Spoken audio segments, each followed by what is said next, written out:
बिस्मिल्लाहिर्रहमानिर्रहीम।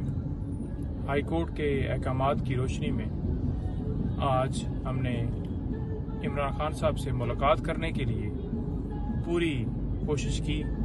रात से लगे हुए थे। रात से जो जेल के अहकाम हैं उनसे हम राब्ता कर रहे थे कि हमारी मुलाकात करवाई जाए, जो कि कानूनी तौर पर हमारा हक है।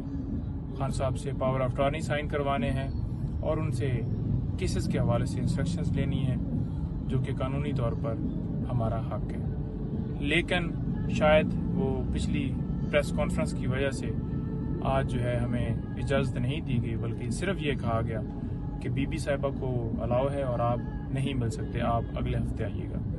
तो हमारी तरफ से किसी तरह से ना कोई मजम्मत की गई है, सिंपली हमने रिक्वेस्ट की है और पुरसुकून तरीके से आप देख रहे हैं कि बिल्कुल खैरियत से वापस जा रहे हैं और कोई ऐसी वहाँ पे लड़ाई या कोई हाथापाई नहीं हुई। जैसा कि कल वो एक FIR जो है दर्ज की गई थी, हमारे जो दूसरे दो मोअज़्ज़ज़ शेर अब्दुल मरवत साहब और बैरिस्टर उमैर न्याज़ी साहब आए थे और उन्होंने कोशिश की और बाद में जो है वो ये कहा गया कि इन्होंने आके लड़ाई की है और उनके ऊपर FIR जो है दर्ज कर दी कि इन्होंने मजम्मत की। हालांकि वो बिल्कुल ठीक थे, कोई उनकी वर्दियां जो हैं वो नहीं फटी हुई थी, क्योंकि अगर लड़ाई होती तो डेफिनेटली पुलिस इतनी ज़्यादा तादाद में होती है, तो दो बंदे अगर आगे से कोई मजम्मत करते हैं तो इनके भी तो कुछ कपड़ों के ऊपर कुछ होना था। लिहाजा उन्होंने उसकी हद तक तो प्री अरेस्ट बेल ले ली है। बीबी साहिबा से जो है वो अभी बात हुई है, जब वो निकली हैं तकरीबन 30 मिनट की मुलाकात उनकी हुई है और वो कह रही हैं कि सेम वही पोजीशन है, यानी कि जो क्लास है उसको चेंज नहीं किया गया।